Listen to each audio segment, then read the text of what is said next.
Hi and welcome to Teld Demon Slayer. Now this is an idle slashing grinding game. So one of my favourites. If you're new to the channel, if you're not, you know I'm into idle mobile games. I try to do guides and tips and tutorials. This one was recommended to my friend Sephiroth, and it's basically pretty cool. So I thought I'd do a video about it, introducing it, telling you all about it, and I'll start doing beginner's guides on it. I am pretty hooked. Now it's by a company called Cook Apps.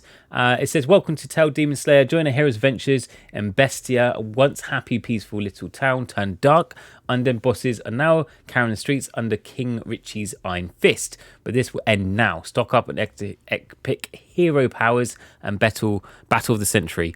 So basically one of these idle games where you can either switch it manually to attack him, or you can just hit auto and it self grinds like most idle games.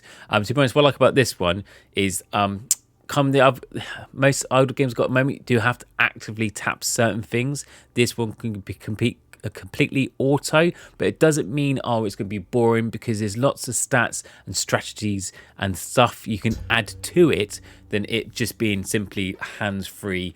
That's it, for example, it's just fun right now, but because it's fun right now doesn't mean I'll get much. It will start slowing down. Now I'll go through the details in a minute, explaining why it's not just a simple idle game in a second. But let's just go through exactly the kind of information. It says hunt, explore, grow your character. So this is your main character dude here. It's very cosmetic. Unique weapons. There's tons of weapons you can upgrade and find in the game, and amazing collections and dungeons and other things to explore. Now this game is very new. It just came out, I believe, launched last month, so it is a brand new baby. So it's got tons of downloads. I think it's into like the hundreds of thousands by now. It's 4.7 on the Android store with nearly 5-star review, all good comments, all good feedback so far. So I'll go through the game, I'll go through all the options, tell you what the game is and what all these icons are. So this one is your top left, is your main character. This is your profile, that's my character level, and that's the amount of damage. So this is done by total damage. So as you level up your character, level up your talents, your training, your equipment, this total damage starts increasing, and there's only certain things you can do, like certain dungeons you can do when you're at a certain level and a bit more. Now this is your gold. You get these by killing the mobs that constantly start appearing. You do have a health bar, but to be honest, I've never had a situation where I've died. So unless you're not touching the game at all, like not doing any leveling, I've hardly ever, no, actually not once have I died, so I don't see that being a problem at all. Now I want to say about leveling up your character, you can do it several ways. So there's a training button here. So this gold is used to level up your training. So it's attack, HP and recovery. I'll pretty much always put it in all into attack. As I said, even without leveling up my HP or HP recovery, I've never died yet. I've never died, so I've not really needed it. Now, when you hit certain milestones, so this is your stages as you're grinding. I'm currently on stage 1019. You do have different rewards for completing it on the world map or stages. So for 55, you get reward, 150, you get reward, 280, and so forth. And you can see there's reward from the last one milestone I did. You see the next one there. This is the next reward system. When I reach 1,200, I fight this boss, and if I beat him, then you get 550 diamonds, 350, I believe these relics to level up, and these pet cages, which I'll go through in a second. And now this is the power it recommends you should have. So it's 500,000, but I've got 719, so it should be absolutely fine. That one should be 1,000,000, so I will struggle on that. I need to level up more. That's why it's got warning, and just tells you the kind of level power it should be to clear that boss. Now this one is your diamonds. You use this to buy the more important stuff like costumes, extra cage slots for your pets and stuff like that. I'll go for that in a second as well. And this one is your relic piece. Now these relic pieces are used to level up and buy new relics, which I'll explain in a second. So these are the three currencies: your coins to do your training, your diamonds to get the more exclusive items to level up your character, or additional slots to help you in some way, and then your relics to level up relic pieces to level up your relics. And your relics are kind of like add that last bit. Your relics are items which you can collect, which help boost your character in some way. So again, helps you progress through the stages. So you got this item. This is your returning items. When you reach a certain level, you can return. So the higher stage, more relics you can obtain. Cannot return any place before stage 40. So that's your max you've got to reach before you can return. You cannot return within 20 minutes from returning. Now that's a bit annoying about the return cap. So this is how many relics I get if it was to turn right now. And I'll show you what I mean by return. So return, you basically start from the beginning, so reach back to the first stage 0, and then you level up again. But it gives you relic pieces. See my relic pieces up there? In return, and these relic pieces are to buy relics, which I explained earlier is very important from leveling up your character. Now when you do return, you do get stage rushes. These are these items here, so I just click that in top right. Now you can rush 97 stages, but you can keep using them until they all run out and to progress back to your higher stage. So kind of like splash, you're splashing through stages, rushing through stages. You get 7 in total. When you first begin, I think it's 2, and then as you level up more stages, they unlock more and more, so you get more rushes, so you're not just stuck at low end.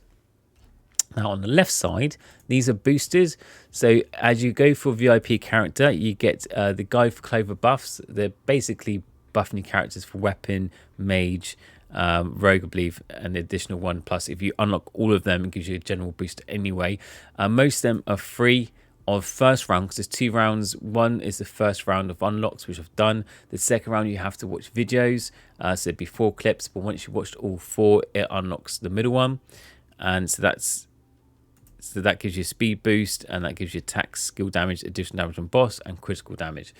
Now these are different colored because that links to your skill tree. So if you go to your character button at the bottom, so there is the one which right at the bottom there, and you go to skill, there's add out last bit, and you go to mastery, there's talent, skill, battle, and assist. So these 3 are the different skill trees that you can level up throughout the game, and you get these by getting these little globe. I'm not sure what they are. They're like little potion things, but you get that as you level up your main character. So as your main character levels up, you get these potion things. So I would recommend to level up everything in assist first. This basically does when you start a higher stage, and offline income and boost and splashing.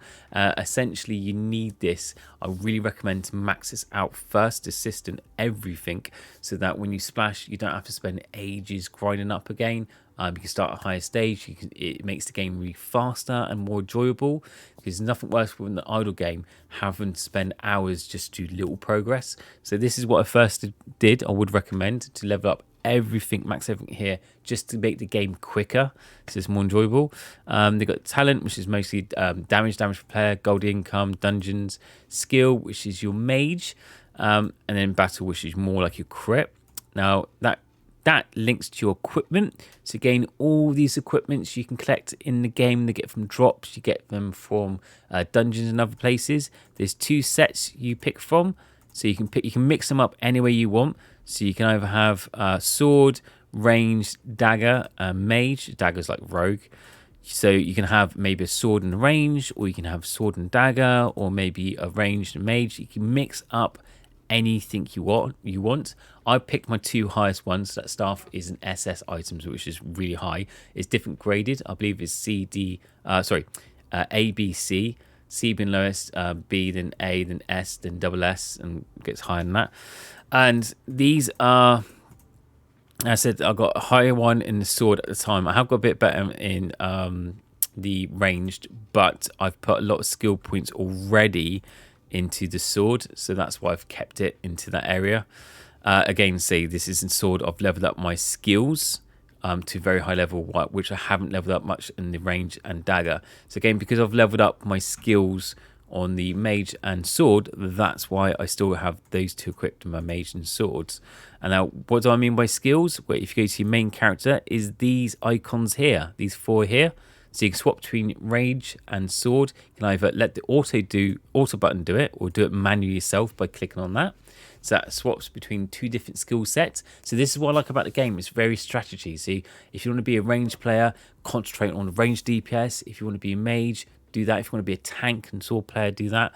So these are skills that you can use. So this again, I can swap again to the mage one and use my mage skill, which changes the character as well.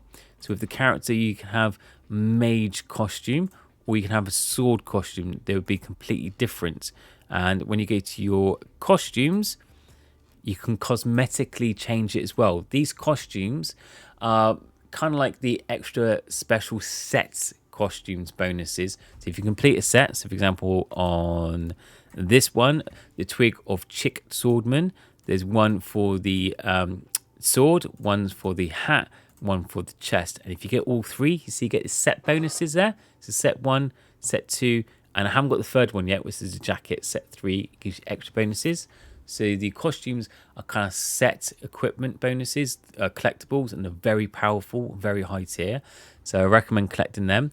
While your equipment you get from drops and dungeons, it still buffs you and it's still good, but they're like individual like amount of damage and bonuses, not really set, and don't give as greater benefits as costumes. So costumes are quite important to collect. And the last one, relics. Relics, again, you collect them by collecting relic pieces by doing restarting, so refreshing from your stages and from other things. And each time you collect them, they give a certain stat or bonus. So this one, the Orchard, gives me when change weapon attack increases by 10% for 10 seconds with 1% chance of success. Again, you use these pieces to level them up as much as you can. And they progress in game in a different tiered system. So you start off with C, then you go for B, A, S, and then be triple S.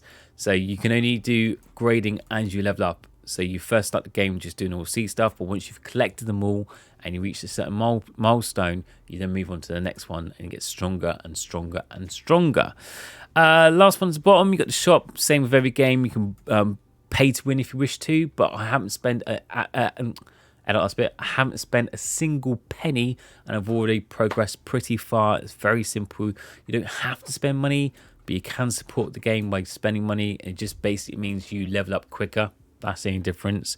So it is a free to play if you wish, but then there's an option to pay if you want to do quicker. Monsters that unlocks, I think, from stage 700 onwards, and they're just monsters you can collect by opening up these chests. You get these keys from, again, reaching a certain milestone and then prestiging, rushing to beginning again. And these monsters give you a boost for different collectibles and different abilities. So for example, if you get like an A1 might have 2 skills abilities added to it, and again they just give you an extra damage, extra buff, so you can progress through the game quicker. So that's monsters.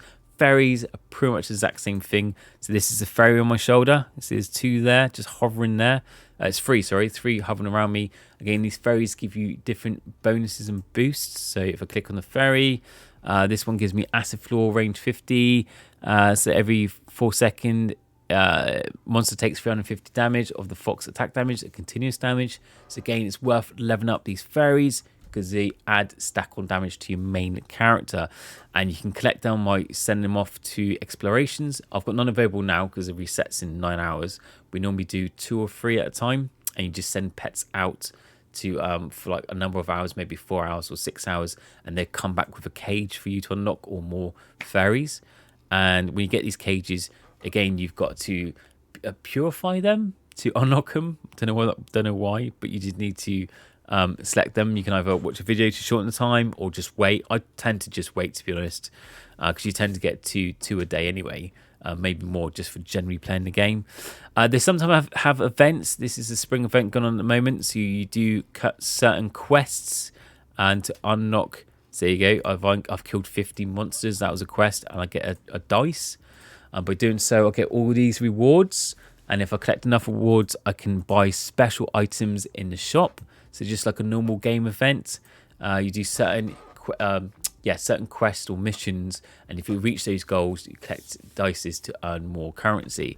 VIP, the more you spend, the more you get VIP tokens. If you get a certain amount certain amount, you level up to different VIP, which give you different stats and bonuses. Again, I haven't spent a penny. I'm already on VIP 4, which gives me all these extra bonuses. The best one would probably be VIP 11, or which one is it? Yeah, 11, which removes ads, which would be quite helpful for these extra buffs we mentioned earlier.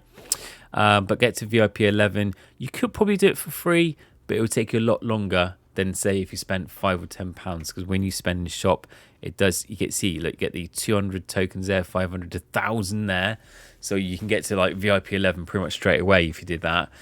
So that's how you get to VIP stats, and that just gives you again a bonus. Season pass when season 6, but again, I don't know how often seasons are. I think like the 22 days, I believe, or I think they're like less than that, but again, just doing certain quests and achievement, but collecting these. So use 50 gems, play a dungeon, use a return, use a fairy cage. You get all of these points. When you get these points or passes, you get free rewards. You can get a bonus if you want to spend a bit of money as well. So if you spend a tenner, you can get more of the stuff on the left. Again, you don't have to. You don't have to spend a penny. It's just there. It's just an option. Now, dungeons, the last one. These are extra quests to get extra resources, really. So you can do 2 of these for free a day, which gets you gold. These gets you gemstones and equipment. And then the weapon scroll upgrades. So the weapon scroll upgrades, you click on the weapon and you can level them up or upgrade. Upgrade, you combines the same level stats. So if you had like 4 of these level 1 brown C1s, I can upgrade them, so merge them all together to level it up to the next one, which would be like B grade 1. Or I can level up the weapon itself using weapon scrolls, which, as you can see, just makes it absolutely stronger. Now, there's tons of tips I recommend. For example, as I mentioned before, I recommend on the character mastery tree to do all the assistant first. That's the first one. The second quick tip for the end of this video would be, because there's so many skills like the range, the staff, the great sword, the bow, and the dagger. Don't try to level up all these. Pick 2. So pick, like, for example, the staff, the great sword, and just concentrate on them. If you try to level up all 4 and spread them out, you end up being weaker because you can only use 2 at a time anyway. So you might as well pick 2 that has the best equipment you've currently found. So which one? Either pick one that has the best equipment that you currently have, or playstyle. You know, if you prefer playing ranged or mage or whatever, pick that and stick with it. You're going to level up a lot quicker if you stick with 2 skills and level them up max than if you was to spread the damage. And exactly the same, because then that way with equipment, you can spend all the scrolls on one. Then if I spend it all on spread them out, I would get a lot less damage than if I just maxed out all one. So that's what I did there. Same with the costumes. I've just concentrated on buying mostly the sword one or the wand one. I haven't bothered with these ones. They're not leveled up as much as the sword and wand, because I'm literally just concentrating on 2 skills, and that's leveling me up very quickly. I've only been playing the game for about a week and I'm already at stage 1000. So that's kind of how much I'm progressing by playing casually. I only play for about half an hour a day each day, so very casual, and I'm already progressing quite quickly. I don't know what the max stage cap is at the moment. Let's have a quick look, see how high we can get on the game. So 13,500 seems to be the current cap at the moment, so that's quite interesting. But let me know what you guys think. I've just done a general overview of the game, an introduction of what things are, how the game looks, quick couple of mechanics. So if you was on the borderline whether or not to download it, that's what I'm trying to explain. That it's not just a simple idle game. It's got skill sets, it's got relics, so, you know, different relics you're going to level up, different skills you can acquire, loads of different costumes and customs. It's got different events, it's got dungeons, so different things to play.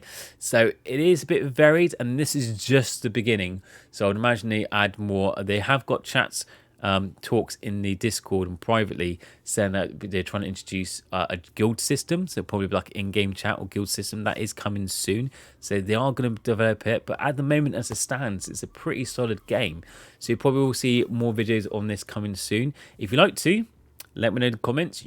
The more comments you mention on this tells me you want more, so leave a comment below if you do want to see more. Apart from that, have a good day and see you in the next video. Take care. Bye.